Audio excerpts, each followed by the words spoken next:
Welcome back. You're still tuned in to News and Views with myself, Salayelo Makwidiri. It's 8:31 Central African time, and we're going to be switching gears now, moving swiftly right along from coalition politics. We'll be turning our attention to one of South Africa's most diverse of debates, conversation around farm killings and the claims surrounding them. There's been an interesting dimension to the story. There's a gentleman that we're going to be meeting in a bit, Petrus Phakamile Sitho. He's a Black South African, an activist that's campaigning on an issue that has increasingly become part of a racial and political debate. Some activists and political figures abroad have gone as far as describing attacks on farmers as a genocide. Claim that South African government and other analysts, and I think everyone else, has rejected and should be rejecting. But now Sitho is crowdfunding a trip to Washington, hoping to take this issue directly to the White House, as we've seen previously from organizations like AfriForum, who are calling for American intervention. So yeah, he'll be joining us via a virtual platform. Petrus Phakamile Sitho, an activist against farm killings in South Africa. Petrus, good morning. Thank you so much for joining us. Welcome to the show. Thank you very much. Thank you very much, my brother. And to all the listeners out there, I'm here and I'm going to lead South Africa. Thank you very much.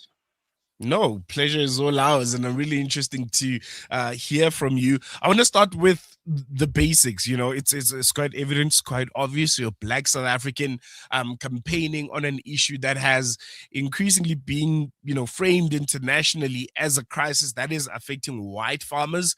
As I mentioned, some going even as far as calling it a white genocide. Why did you decide to take up this cause? Why did it resonate with you so much that you even crowdfunding to go to the US? Thank you very much, my brother.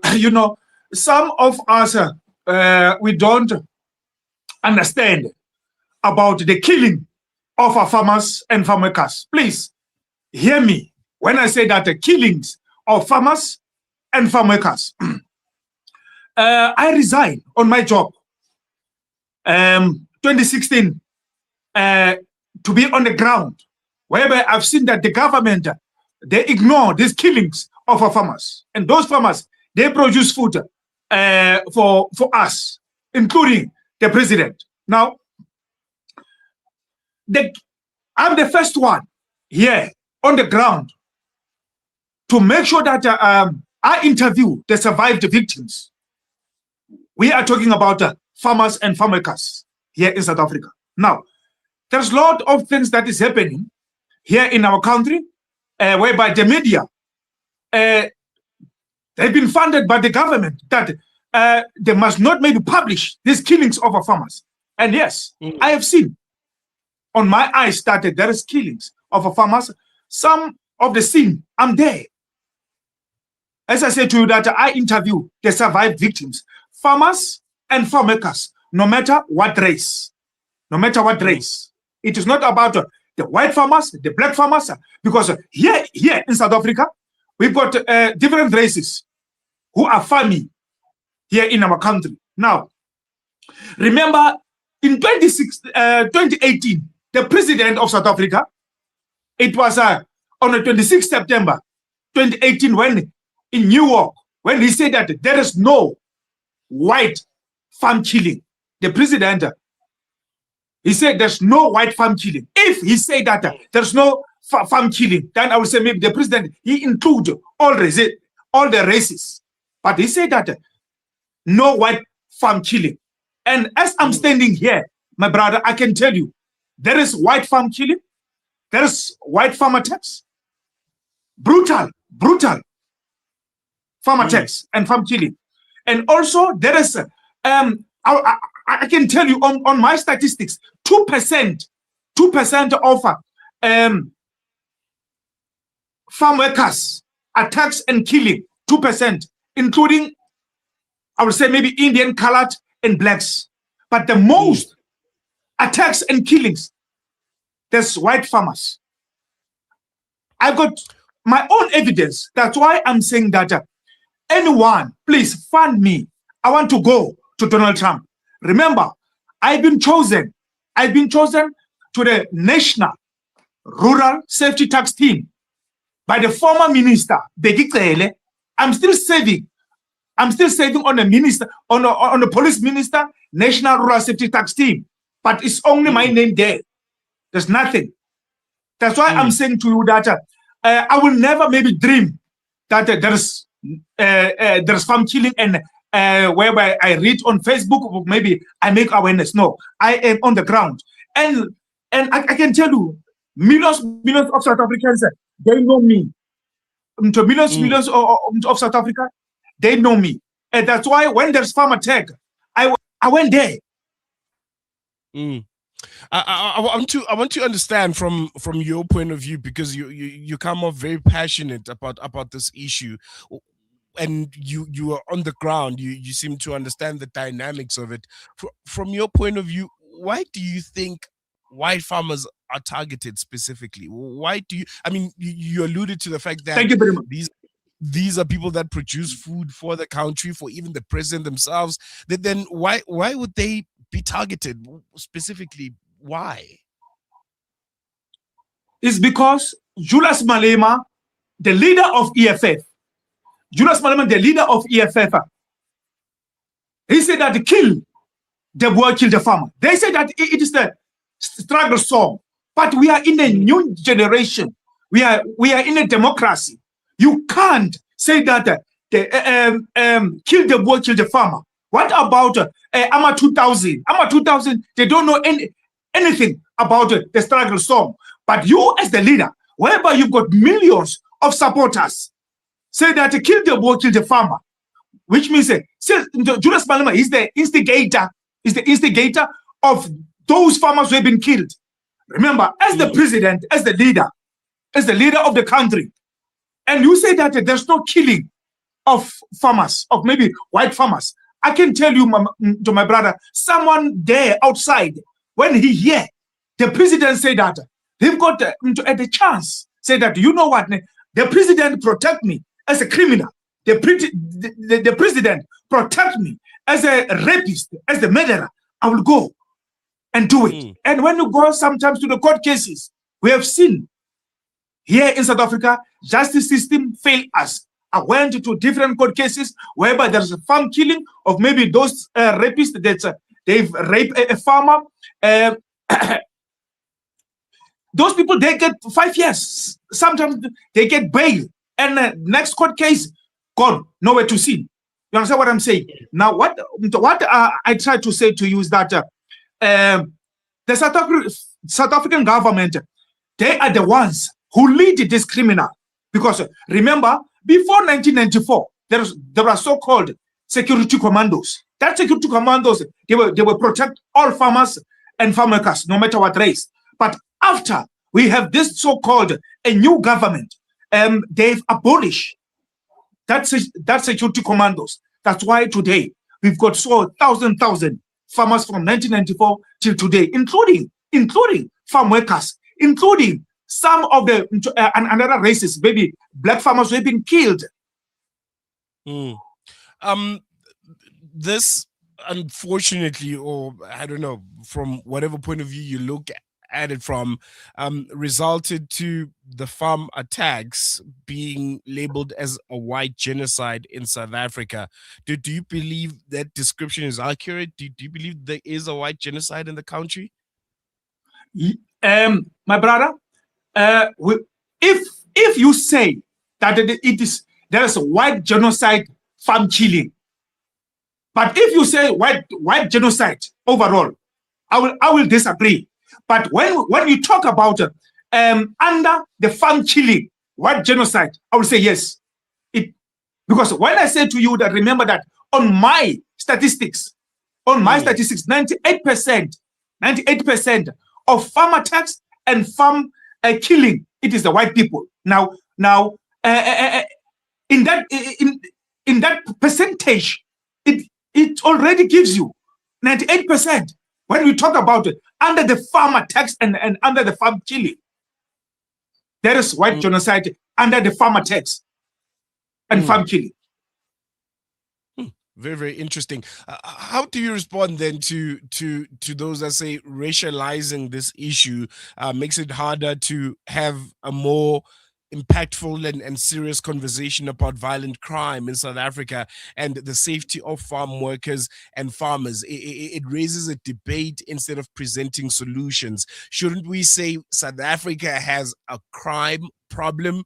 And as many, alluded to, farms are easy targets for crime in South Africa that unfortunately ends up in murder because they're secluded, and some people see them as easy soft targets. Shouldn't we say generally we have a murder problem, we have a crime problem that we should be dealing with instead of specifying who's getting murdered? Because when you look at the average, because of the statistics, Black South Africans are by average murdered the most in this country. Then why not have a blanket approach and approach the issue as such? I will, yes, I will agree with you. But remember, we talk about food security. My brother, I will take you back I will take you back when Zimbabwe, they chased all the white farmers away in Zimbabwe. Now, it was early 2000. Look what happened with Zimbabwe when talking about food security. My brother, we talk about food security is down. That's why we've got over 3 million, 5 million Zimbabweans are here. And some of them, they came here in South Africa to buy food because it is bad. When we talk about agriculture, my brother, I want to tell you that we must take this thing serious of farm killing. That's why I'm saying that I am an activist against farm killing here in South Africa. If maybe I would say that no, I'm an activist for all crime, then you ask me that question. But specifically, me, Petrus Phakamile Sitho, I am an activist against farm killing and farm attacks here in our country. Why? Because of food security. I have seen what happened in our neighboring country. And to wake up our government, I remember 2018 when I went to Union Building alone to hand over my memorandum to the president when they tried to kill me in Union Building, but God protect me. To give the president, president, please, let's not amend Section 25, because now everyone talk about land. They politicize so-called this thing so-called farm killing of maybe land, because now they use as a weapon. I'm talking about the politician. They use as a weapon that they need the land. They will take the land by force. Now, someone out there, I have seen, I can tell you now, in Maclear in Eastern Cape, the farmer called John, he was killed inside his house, but nothing has been taken. Why? They want to scare the family. And yes, they have scared the family. As we speak now, the family, they've sold that farmer to the government, and the government, they put someone, their friends, they must took over to that farm. My brother, I can tell you now, and I like all the South Africans, including international, when I say to you that a farmer, he employs the employee, the black farmers, most of the black farmers. When a farmer has been killed, and that farmer, he provides maybe 10 to 20 or maybe to 300 families, the employees. When the farmer has been killed, what's going to happen with that family? The government is going to fund that family. The government is going to take care of that family. Remember, 90% of the farm workers, they don't have matric certificates. They don't have degree. They don't have. They didn't go to tertiary. Some of them, they've got only grade 1. Some of them, they didn't go to school, but they've got experience. They've got experience how to manage a farming. That's why I say to you that you protect a farmer, you protect the farm workers, you protect the food security. just for the sake of time, maybe we can skim this through this a bit quickly. Why do you want to go to the US? Why do you believe the US has solutions that South Africa doesn't? I mean, we're a sovereign country.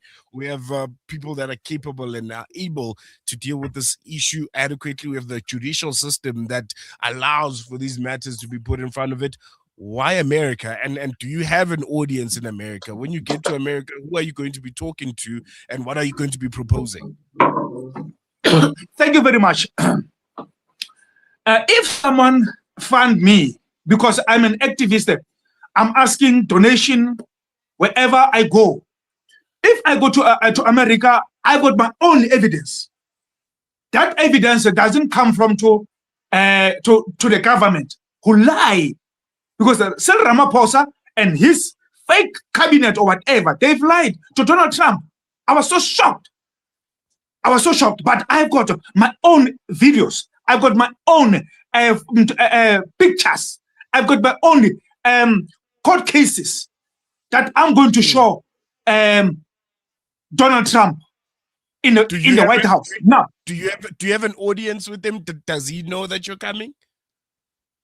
For now, my brother, I need someone to come forward, because already they know. But we need someone to fund me. They know already.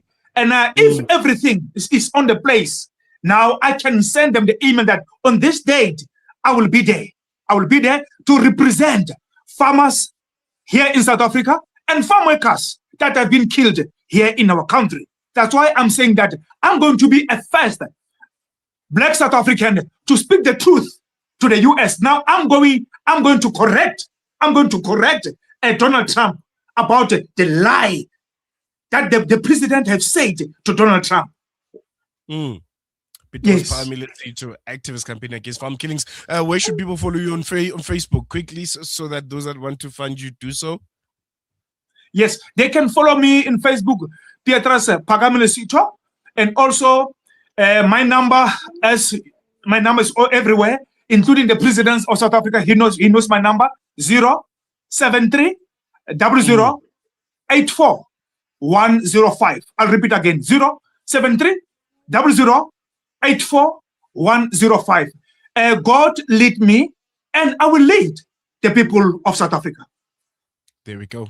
Petrus Phakamile Sitho, activist campaigning against farm killings in South Africa. That conversation took an interesting turn. We're going to take a quick break. We'll be back with you after this.